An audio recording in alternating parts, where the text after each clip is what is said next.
Right. And we are almost on Facebook, preparing live stream. And there we go. Okay, wonderful. Everyone, welcome to History Matters and So Does Coffee. Um, Today we're talking about fear. And I'll talk about that more in a moment. When I chose the topic. I knew sort of generally what I wanted to talk about, historically speaking. And then when I tried to save the notes that I'd taken, it said, you already have a file named Fear. And actually, I have two files before this one named Fear in NCHE. So I'll talk about that momentarily. But before I turn to that, I turn to my wonderful partner in crime, Annie, who will explain the rules of the game. Hi, everybody. I'm Annie Evans from New American History. We love being with you every Friday. The chat is already up and running. If it's your first time, let us know. But here's how this works. Joanne's going to talk about today's topic, fear, for about 30 minutes. And then I will be back to look for your questions down below in the Q&A. So I will see you in a little bit. Okay, and anybody who is here for the first time, please say so in chat, because you'll get a robust welcome from the History Matters community. Oh, no one told me, and now I can't remember. Is this the 248th episode? I think somewhere around that. It's a 240 something episode, so it is a robust community. And if you say you're here for the first time, folks will welcome you. Okay. So fear. So when I thought this morning about what I wanted to talk about, or actually yesterday, what was foremost in my mind was what's going on right now, primarily in Los Angeles, which is all of these ICE raids, and particularly the one that took place. I think this was in LA, where they paraded through a park. Not LA. Where basically ICE just marched around looking threatening and not really doing anything, and there was no one there to do anything to, and it was very clearly spectacle. So what I was thinking about when I thought about fear, and basically fear as politics, is some of what we're witnessing right now, despite all the damage that it's doing, in addition to all the damage that it's doing, is partly a parade of fear, right? It's there to intimidate. So that's what I thought I wanted to talk about generally throughout American history. Rosie, I hear you, Rosie. Can imagine you can hear her too. At any rate, so I did, as I mentioned earlier, go to save. This was just titled Fear, my notes, and it said, you already have a file named Fear, so I went to look. So apparently, maybe 2 or 3 years ago, maybe 2 years ago, I talked about fear on the part of, let's call them wrongdoers, right? People who are afraid of being held accountable for what they do, and how that kind of fear of accountability, can drive people to take extreme action. So it was the fear of people who basically are not abiding by the rule of law, and how that can drive people to break the law even more severely. So that was my first look at fear. My second look at fear was more about fear as politics, in a very broad way. What I want to talk about now is the parade of fear and what it does and the logic behind it, because that's what we're witnessing, that's what we're seeing.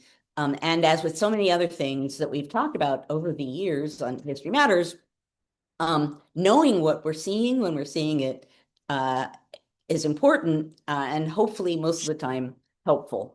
So it's the parade of fear going on with ICE, not simply with grabbing people off the street, which is part of what I would consider to be a parade of fear, not simply with sort of jeopardizing and grabbing and punishing people regardless of whether they're citizens or not citizens, or whether they have green cards or don't have green cards, just, masked people grabbing people off the street, which, just imagine yourself not even uttering the sentence, just imagine yourself thinking about that happening routinely here in the United States. Project yourself back, I don't know, 5 years, 10 years, unthinkable.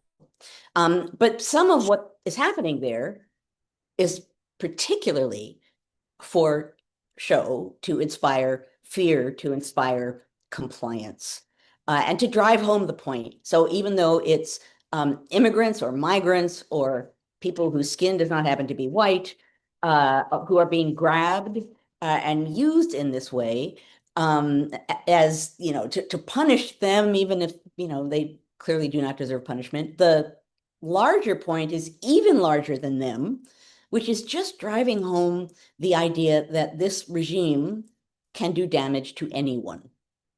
And right now they're doing damage to people that they think are the most marginalized and that they think will get some complaint, but maybe not as much complaint as attacking other kinds of people. I can't speak for their logic at all. Regardless, in addition to whatever they're saying and doing about immigrants and people who are here legally or illegally, whatever, part of what they're doing is meant to get even further than the populations who are under immediate threat and are intended for everyone, for us who may not feel immediately under threat when we walk outside, maybe. Whether we do or don't, we are part of the audience for these,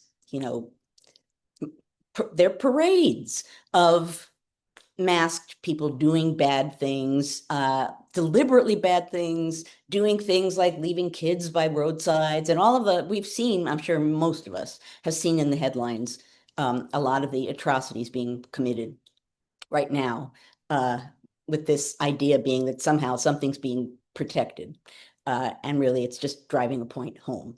And so that's kind of what I want to talk about, because obviously, parades of violence, sadly, are not by far a new thing in American history. Neither is the idea that some acts of violence can be representative and stand in for other acts of violence. So by that, I mean, you can do something horrible to 20 people, and you may not have to do something horrible to 100 people. I'm not talking about ICE now, but just generally, sometimes a small number of representative violent or, sort of atrocious acts can have a much louder, broader message than they might, even though there's only a handful of people involved. The first thing I thought of this morning when I thought of a parade of violence, which is grounded on spectacle, is the act of lynching. Right? Lynching is a prime example of this. Lynching is punishing usually one person, lynching a Black American, and then it's the spectacle of it that mattered. It wasn't just the lynching. It was making sure that there were people watching. It was making postcards of lynchings, taking photographs of lynchings. The point was the fear that was supposed to be instilled by that act, and the fact that the Black population of the United States was supposed to be horrified because that could happen to anyone. So it was the parading of it, the spectacle of it, that mattered just as much as the violent act. That's the kind of logic that I think just throughout American history, and not just in the United States, is behind some acts of violence. It's meant to be representative of a bigger idea, of a bigger thought, and it's meant to drive home a very clear point that, if a regime can do this thing, then potentially no one is safe, or no Black person is safe, or no person with non-white skin is safe. The broader idea is you'd better consider what you're doing and you'd better keep your mouth closed, because there's no telling what this regime might do. They're violent and out of control. Another example of this that I've talked about before is the underlying assumption in my most recent book, The Field of Blood, Violence in Congress and the Road to Civil War. And obviously, in that case, Southerners in Congress used threats and violence to intimidate Northerners or anyone who was going to oppose slavery into compliance and or silence.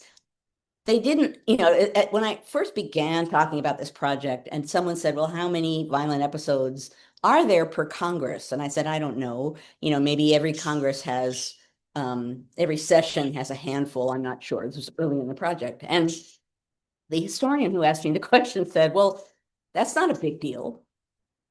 So let's say there's like 5 violent episodes in every session and 10 violent episodes in a typical year. That's not a big deal. And, my response was really, if you're sitting in Congress and you know that if you say the wrong thing to the wrong person in the wrong way, they might beat you or challenge you to a duel or humiliate you in some way in the public eye, you're not going to be as assertive. You're going to shut up and sit down. It could be one really violent incident. It doesn't have to be some percentage of the larger body. And that was the logic the Southerners were using. Because we do this to a certain degree, it'll keep those people in line, we can get what we want. That's the precise logic that these Southerners in Congress were using. Now, I know I've talked about Joshua Giddings of Ohio before. He is wonderful for me as a historian because he wrote in his diary some of what he was seeing when he got to Congress. And one of the things he talks about is he says, wow, I'm a little surprised that, and I think the word he uses is timid, how timid my fellow Northerners are. Like they're afraid to say anything. They're afraid to stand up, and they're really afraid to object to a Southerner saying or doing anything. And I don't remember the precise language, but when Giddings asks these people why, they essentially say, well, these are fighting men, which is their term for duelists and other such individuals. These are fighting men. We don't stand up against fighting men, right? That's just asking for trouble. Now, Giddings decides, he says in his diary, well, I came here and thought for the first session here, I'm not going to say anything because I'm new and I'm going to observe. And now I'm not going to do that anymore because someone has to stand up to these people. But that's a great example of that parade of threats, parade of bullying, parade of violence, really keeping people in check. There's a Virginian from that time period who actually says outright to another Southerner, and it's within a Northerner's hearing, he says, well, what's important is that you keep these people afraid for their lives. We can do that, then probably it's under control. That's how blatant and blunt it was, right? If we can keep these people afraid for their lives, they're going to sit down and shut up and not get in the way. If we can instill fear, not necessarily inflict a million acts of violence, but just instill enough fear, make people fearful enough that they're not going to do anything and we'll be free to do what we want. That's the kind of fear that I'm talking about that ICE, I think, is in part intended to instill in all of us, right? That this regime can do this to anybody. And so far, they're doing it in this kind of a way. Who knows what's to come is the logic they want attached to that. So it's a parade of violence, a spectacle of violence, because that's the point, is to make this larger point about how intimidating and violent they are, that they won't brook any criticism, that you better watch out and shut up and sit down. The same precise thing that Northerners and some anti-slavery proponents in Congress understood was what was going on. Now, this did change, that dynamic did change in Congress, which relates to something that I almost was going to talk about today, but I think a couple of weeks ago I addressed it, so I held myself back. And the larger question is, okay, if that was the dynamic and you had Southerners scaring Northerners into silence or compliance, what changed? And what changed in part was the actions and votes of the voting public. What changed was that voters, Northerners, started electing more assertive men to Congress because they wanted people to stand up for their rights and to express their voice and to not be cowed into silence. So part of what changed is the public began demanding a different kind of politician and voting and putting those kinds of people in office. The creation of that, the birth of that really was, ironically enough, the birth of the Republican Party, which when it started in the mid 1850s, was an explicitly anti-slavery party. And so people, and there were people who were anti-slavery for all kinds of reasons. There were people who were anti-slavery because they understood that it was immoral. There were people who were anti-slavery because they wanted free labor out west. There are any number of reasons why people were anti-slavery, and not all of them were necessarily noble, although the larger cause was. But that's an anti-slavery party, and if you were going to be an anti-slavery party in the climate that I just described, you're not going to be cowed into silence. And so they campaigned, these new Republicans campaigned on the idea that they were going to fight the slave power. And that's like one of the things that they chanted, right? We're going to fight the slave power, fight the slave power. And they meant that broadly. But in Congress, there was like a reality to it that perhaps was not quite so much in your face out in the broader world, that we're here to fight the slave power. And they didn't necessarily mean, we're here to throw fists. But what they did mean is that we're going to stand up. We're not going to sit down anymore. Like, we're not just going to be scared and be silent. The people who put us here, our voters, they don't want us to do that anymore. They put us here because we're people who will not do that. And we're a different kind of congressman. And when you read the congressional record from 1856, 1857, 1858, probably a little bit in 1855, you see these Northerners, someone's attempting to bully them or silence them or cow them somehow during debate. And you see these Northerners stand up and say, yeah, we're a different kind of Northerner now. Like, explicitly say, we're not going to sit down anymore. We're going to stand up. We are here to stand up. So what's striking to me about that is that in this climate of fear, one of the things that changed was that the voting public said, you know what? You need to say something against it. You need to stand up against it. You need to act differently from how you have been acting before to confront this ongoing threat. Now, I said something like this on social media, and someone immediately accused me of asking for violence, which is not what I'm doing at all. Um, at all.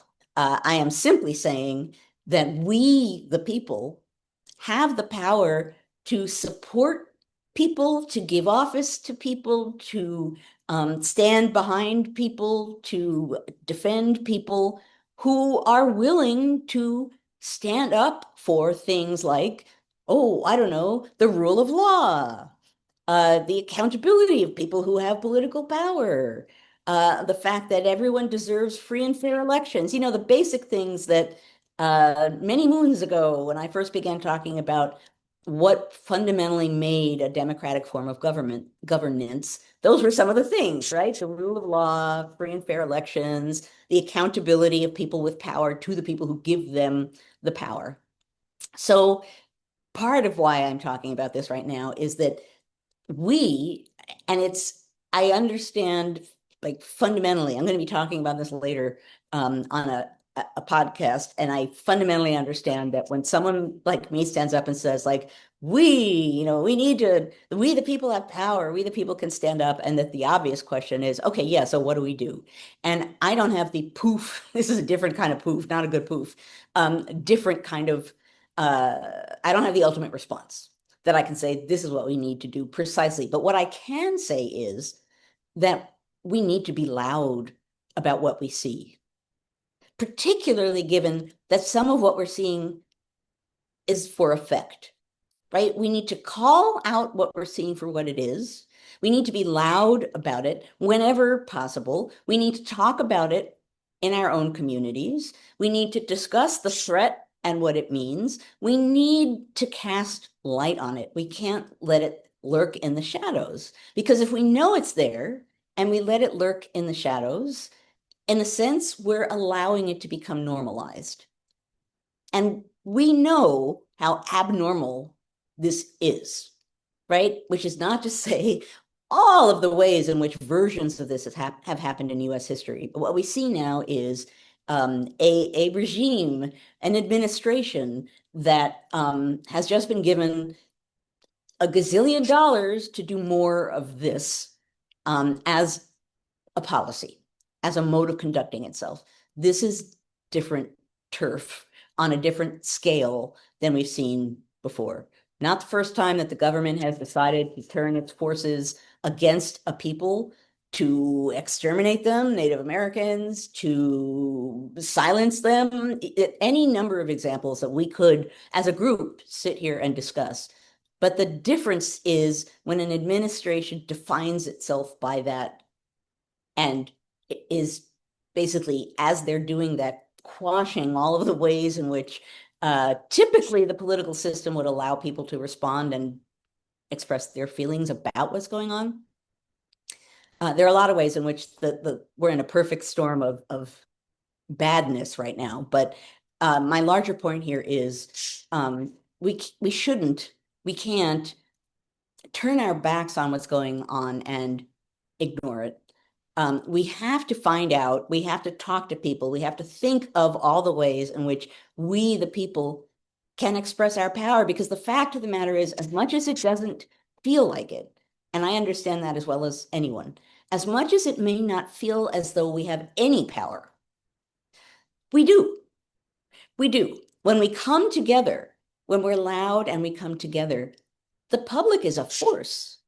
Still can be. There's still backpedaling that we see from time to time when we manage to come together and express outrage effectively enough that the people who are trying to scare people into silence realize, whoop, maybe we pushed too far, backpedal, backpedal, backpedal. So we, as much as it doesn't feel like it, we, the people, have power. Still, we, the people, have power. As I've said countless times, and I'm going to say it again because it needs to be said, our entire government is grounded on the idea that the people are the power. The government was created in a world of monarchies. In a monarchy, it's the king or the queen who has power. Americans, in creating this constitutional experiment, were trying to do something that gave the people the real power to give power to people or take it away, that is grounded on public opinion to a degree that wasn't true in monarchies. That was their plan. Now, who they counted as being the public and who they didn't, and what that meant and how that changed over time is a big story. So part of that story, sometimes we're discouraged from teaching. But the larger point is our government is structured around the idea that the people, public opinion rules, the people have the power. And we forget that at our own peril. And, I think just like anyone else here who's watching, there are times when you just feel like, sort of putting your head down and something feels like it's over. And I would encourage you not to step into that space, because the system is centered on us. We just have to be aware of that. We have to figure out, and again, I don't have the answer. I can't say, everyone, here's what we need to do in 5 steps. What I can say is we should never forget the power of our actions, our voices, and most particularly our combined efforts.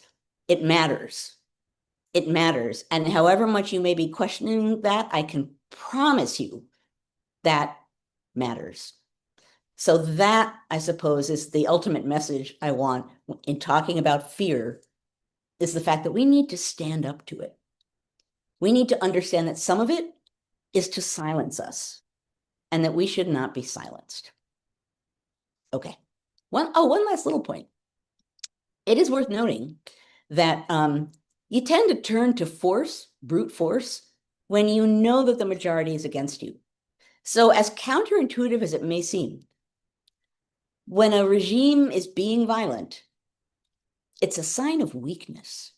May not look like it, but it is. If they felt so strong, they could do what they wanted without brute force and threats. That's a sign of weakness. Really hard to remember that or believe that at times, but it's fundamentally true. Okay, now I will stop talking. Okay, so now today's mug, relates a little bit to what I've been talking about. It relates to something else too. And then there's a technical difficulty that will you'll have to believe me as to what the mug is. Okay, so it's actually an NCHE mug from a million years ago. Oops. And you're not going to be able to see what it says. It says, maybe you can. Hamilton, This one. Hamilton fired It says Hamilton. fired first. Do you have to put something in it to make it change colors? Oh, I've seen those before. They're cool. On the other side, you have to put hot water in it, except this is so old that when I put experimental hot water in it, it didn't turn white. So, and here's the reason why I picked this. So number one, duels, they seem like they're these, sort of brave men risking their lives for their honor. And one of the first things I wrote was about how dueling was about fear. These men were afraid of being seen as cowards. And so they went to fight these duels. And when Hamilton was dying, someone who was at his bedside said, not to Hamilton, but to someone else, I think they stepped outside because it was too intense in the room where he was dying, and said, none of us should do this. None of us should fight duels, but, quote, we are all cowards. So that's part of why I took this, but I also took it because it's Duel Day, July 11th, 1804. Wow. It's like your high holiday. Right. But I felt like I could not have the day pass by without commemorating it, and the fact that this is basically about fear as well. Follow me on that mug trip, and you can get the logic. I think your mug was afraid to light up. It is. It is. I was like, oh, come on. I'm like pouring hot water. I know that they could wear out. I mean, I guess. Or else I have to like really boil water, and I didn't do that. Maybe that's it. You'll have to do a scientific experiment after we disconnect and let us all know. Totally. All right. This chat has been very active this morning, but we do have great questions as always. Okay, our first one comes from Susan Chambliss. She says, that's an after party question. We'll come to that, Susan. Don't leave right away. Troy, our good buddy Troy says, isn't education the best antidote for fear? If so, how do we get folks to care about education when somewhere between 47 and 53% of Americans read at or below sixth grade level? That's a huge question, but I don't know if I'm going to be able to spout the answer to how do we make people care about education. It is true. I mean, it's an obvious thing to say, but I'll say it anyway.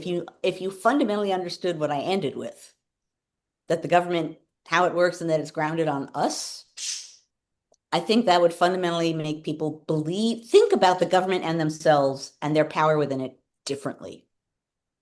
I think, I remember many, many years ago thinking, I don't think people know what democracy really is. And I think that's a bad thing because they're not going to know when it's taken away. And that's part of why in the founding era, people like Jefferson were like, you got to learn history. History will teach you like how governments work and what's a threat to a democratic republic, blah, blah, blah. People need to understand some of the things that I'm saying here without someone like me blathering at them about it.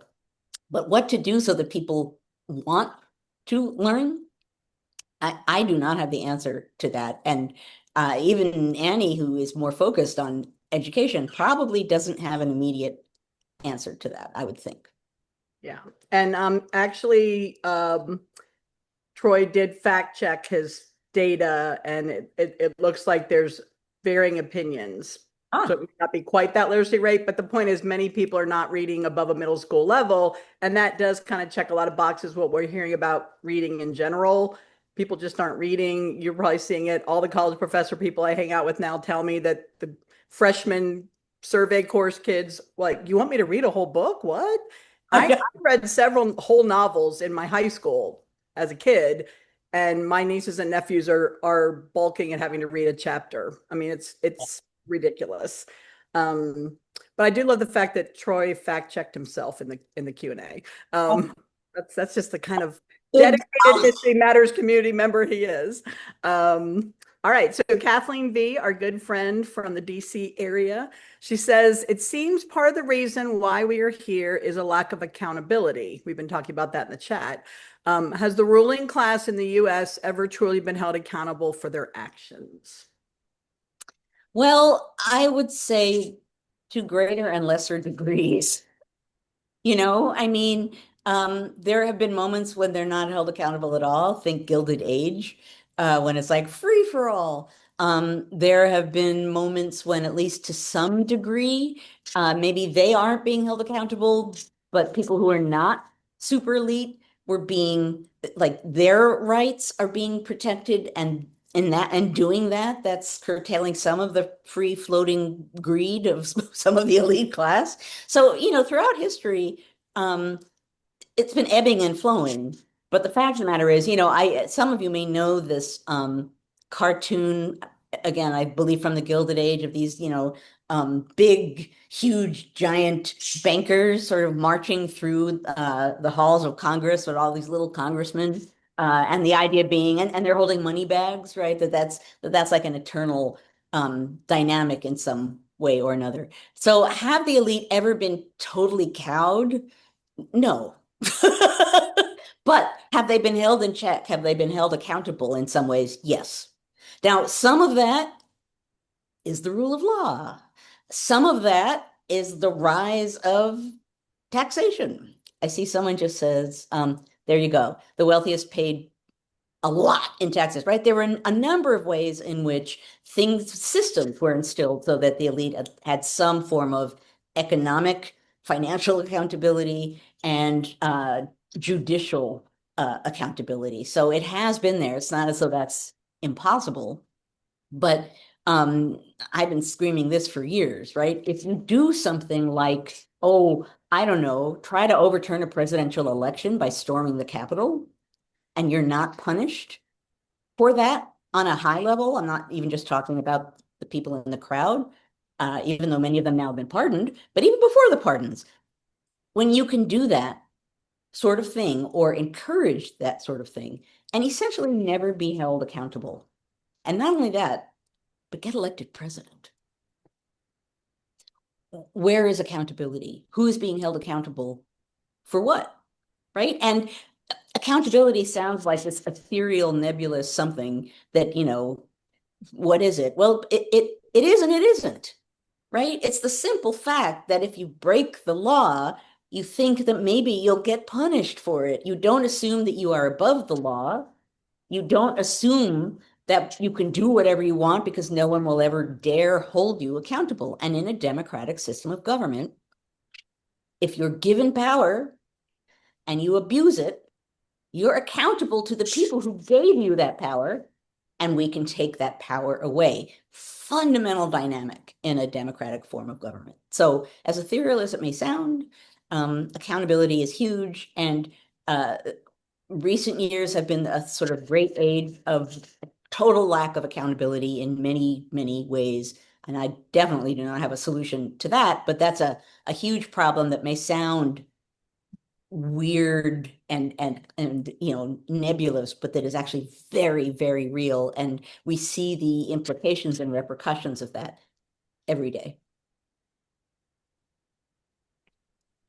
All right.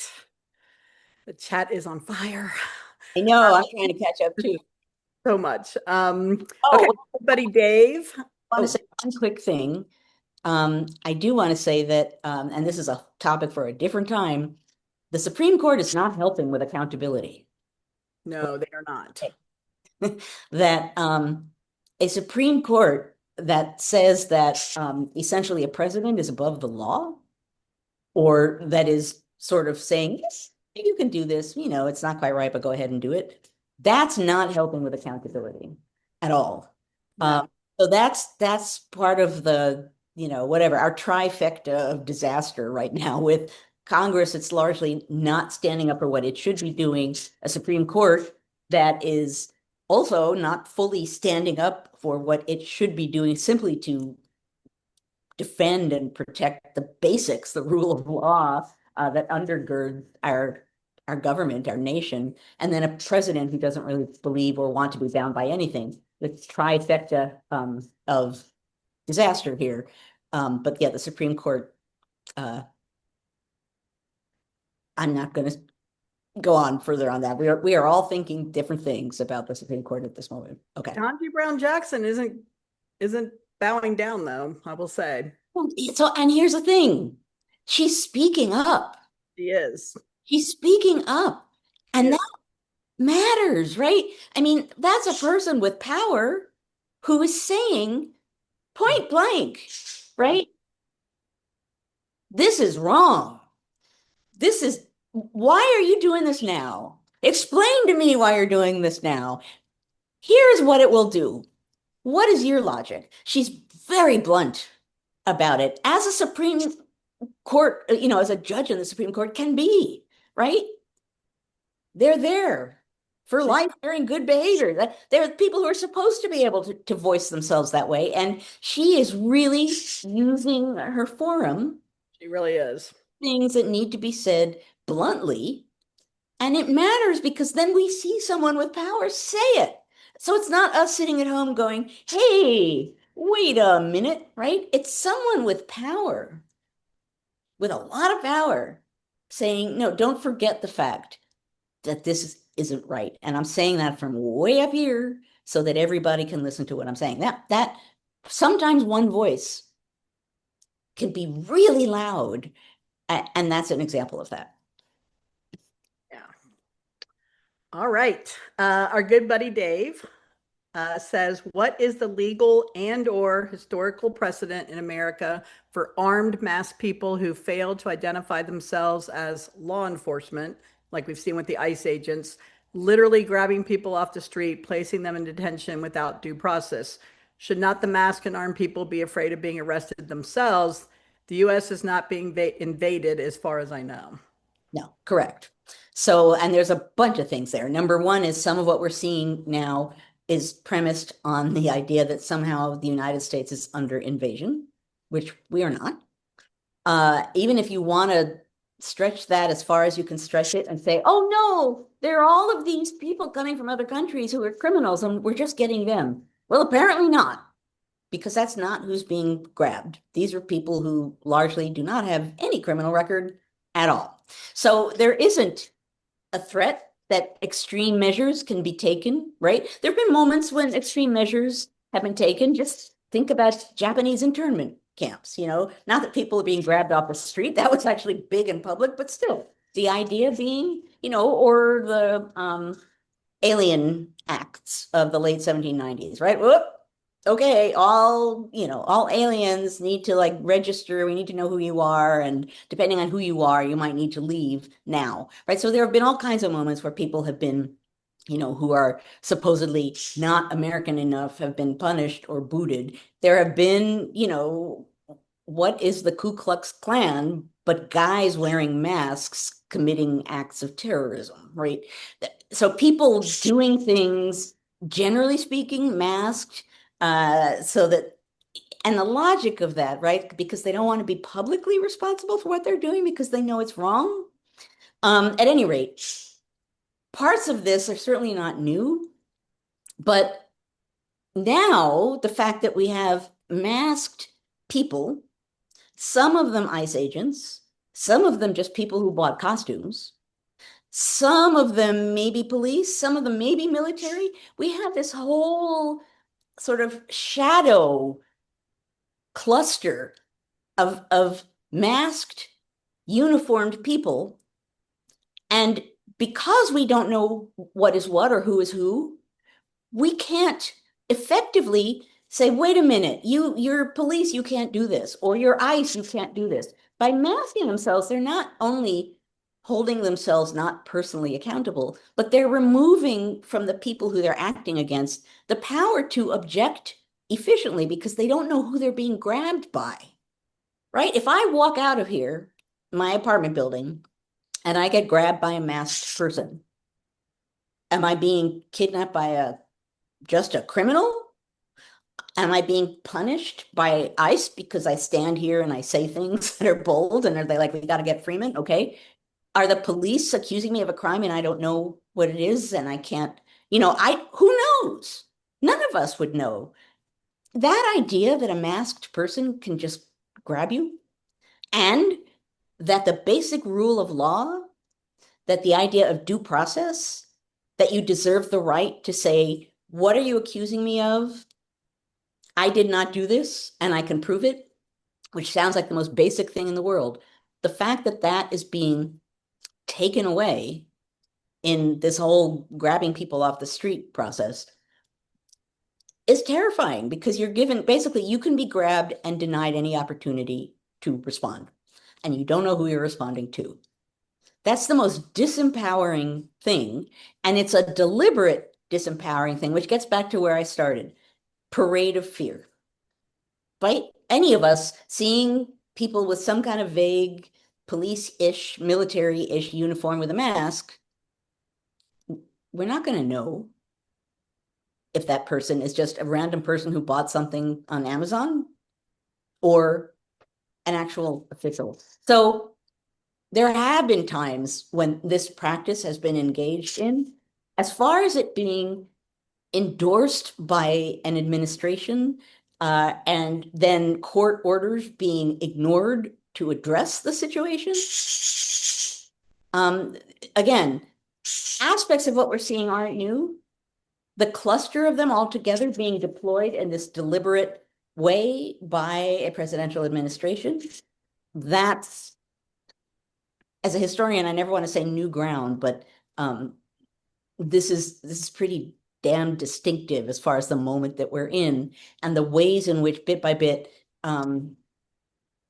average people are being stripped of their rights and their ability to know who they're protesting against. Yeah. Okay, Kenneth Shepard. I'm not sure, Kenneth, if you've asked a question in the chat before. So it's good to have you if this is your first time, or apologies if I didn't realize you've been with us before. But Kenneth asks, did the combativeness of the Congress in the 1850s continue right through the war into Reconstruction? Wait, repeat the question for me, since I'm like scrolling through chat. Did the combativeness of these congressmen in the 1850s continue through the war into Reconstruction? In a sense, yes. So what happened is, when the war was done, this was like the most frequent question I was asked is, okay, so that you tell that story, what happens when the war is over?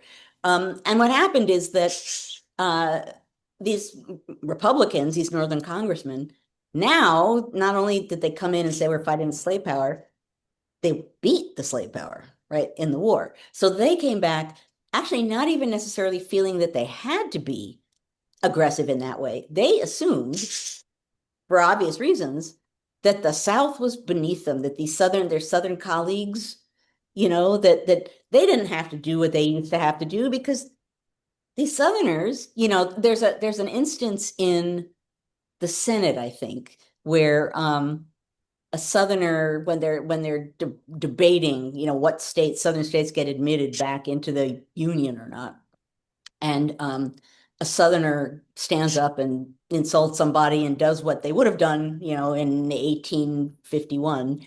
And the senator stands up, I think it's Thaddeus Stevens actually, and says, some of you in this room are too young to remember what it was like back in the 1840s, early 1850s, when Southerners did this all the time. A lot of us here remember. Do we want them back? So now you've got the Northerners who are like, we hold the power, right? So the whole dynamic changed in the couple instances in which Southerners tried to do what they did before, didn't play so well, because the dynamic had shifted. But the violence, instead of taking place, in the halls of Congress at Reconstruction, it goes to the South. So now, where do you have people using violence to shut people up and intimidate them and get them disempowered? It's in the South itself, and that's the target of who's being silenced shifts locally. Yeah. Okay. Jen Defoe, who's been with us for quite a bit, says these displays of dominance to instill fear to keep us quiet and politically obedient, isn't this a form of terrorism? Well, I have seen people argue that in one way or another. Someone find the precise definition of stochastic terrorism. There you go. Someone's like Thaddeus Stevens. Thank you very much.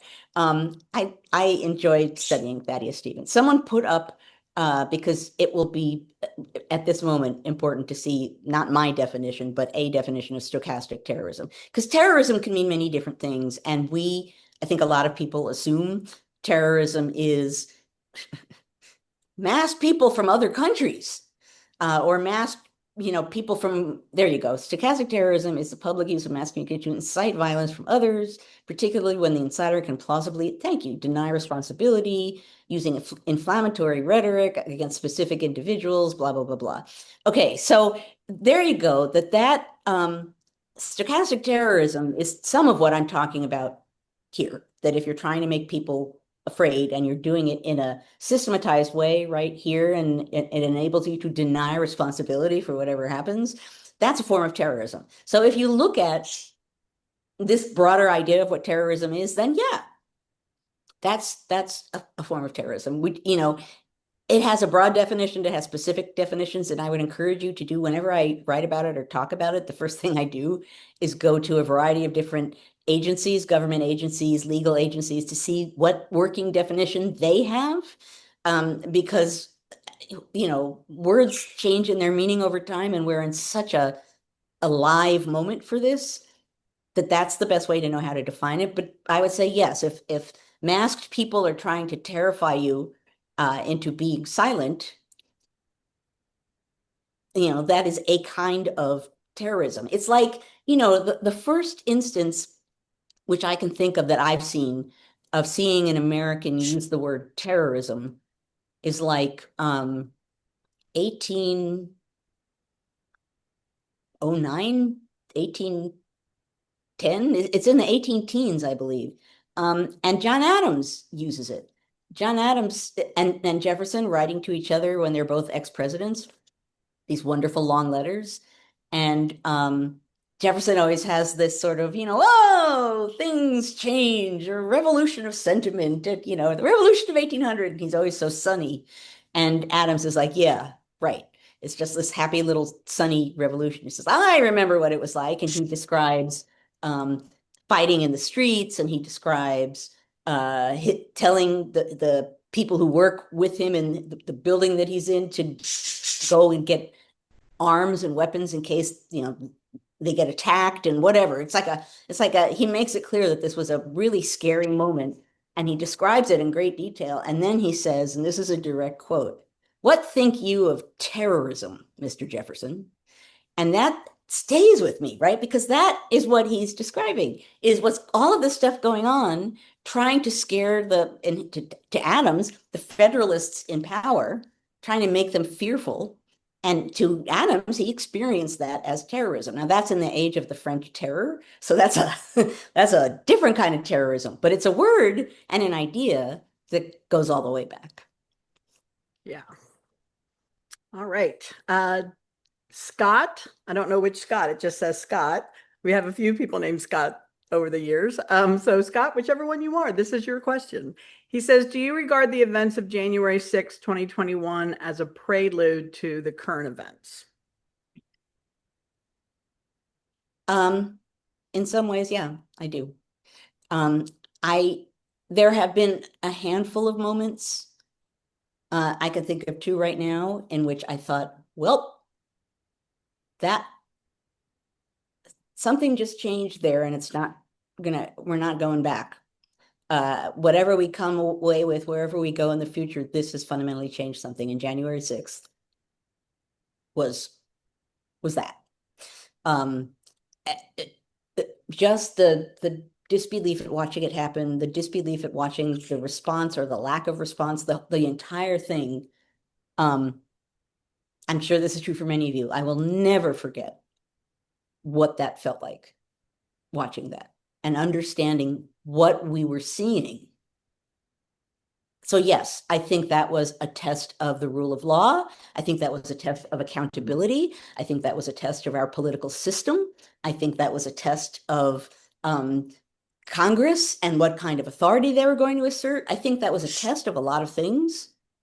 And although we got through those tests and we kept going forward, I think there was a lot of those tests didn't go very well. And if we didn't outright fail them, we did not do well. And there were all kinds of vulnerabilities and cracks revealed that we just hadn't thought about, so we didn't know they were there. So yes, I do think January 6th knocked a lot of guardrails down. I also think that the decision about presidential immunity, the Supreme Court's decision about presidential immunity, was another such moment that once that decision was made, it fundamentally changed the nature of our government. It changed the nature of the presidency. It changed the nature of political power. It changed our political system in ways that we still haven't reckoned with. So both of those moments, you know, where we will land in the end, I do not know, but it will not look like what we had before because you can't undo what's been done. So we're going to think about things we didn't think about before. We didn't think before, like, whoa, what happens if a bunch of people try and overturn a presidential election by charging on the Capitol? Okay, well, now we have to think about that kind of threat. We did think about presidents and the rule of law before, but now we're in a distinctive moment when it comes to that because of the Supreme Court. So that's going to be an issue that'll have to be talked about in a different way. So I don't know, you know, I do think it's important to know that wherever we land, it's going to be different from where we were before. Doesn't mean it's going to be worse. But I don't think, given everything that's been sort of let out of the bag, that we can just shove it back in and assume we're going to go back to where we were before. You know, you can't unring a bell.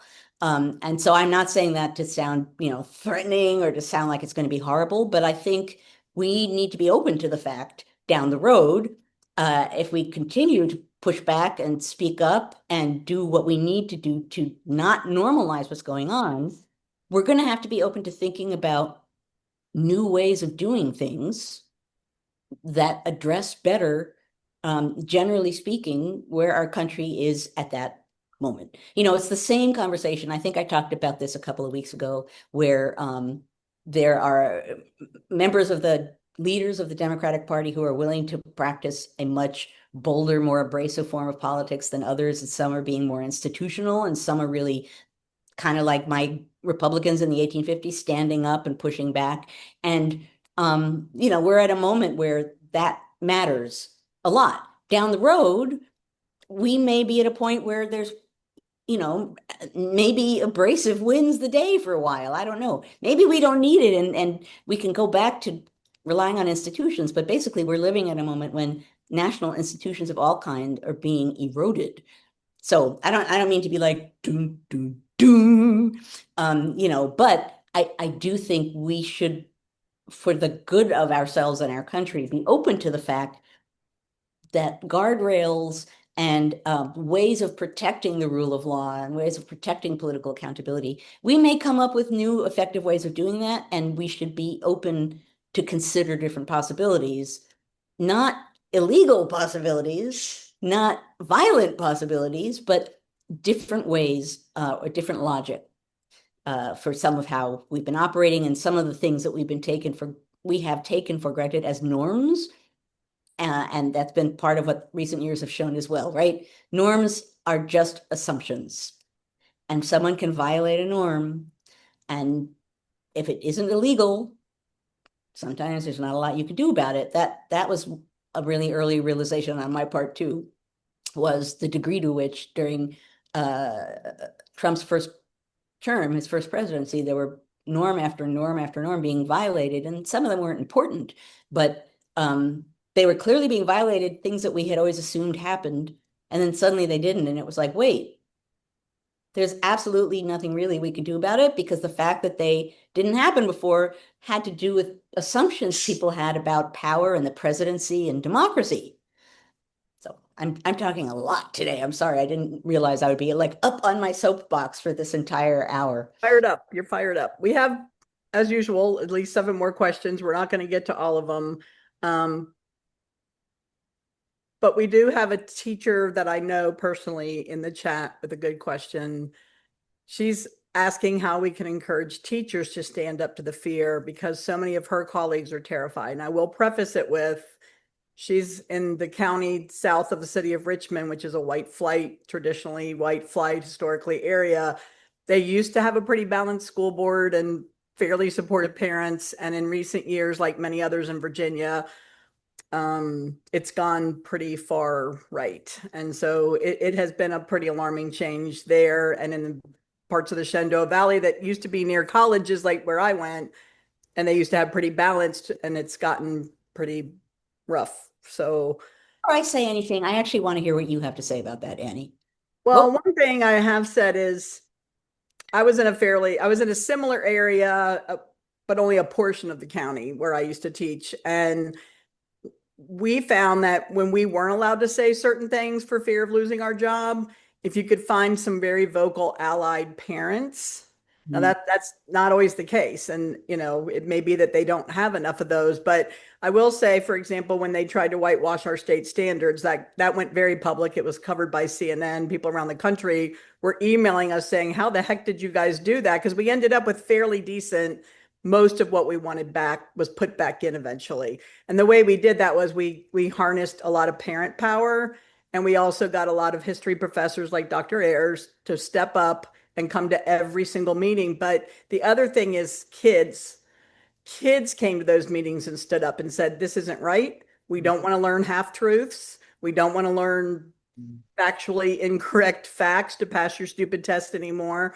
So it may be that the kids are going to have to, like in Charlottesville, after Unite the Right, the kids stood up to the school board, the kids stood up to the city council, the kids stood up to the police, the campus police and the local police. And so it may be student voices. Well, and there is, Great job with that. a So long tradition in American history of young people stepping up and organizing and taking action. It's not just bottom up, but young people bottom up, really, excuse me, really making a difference.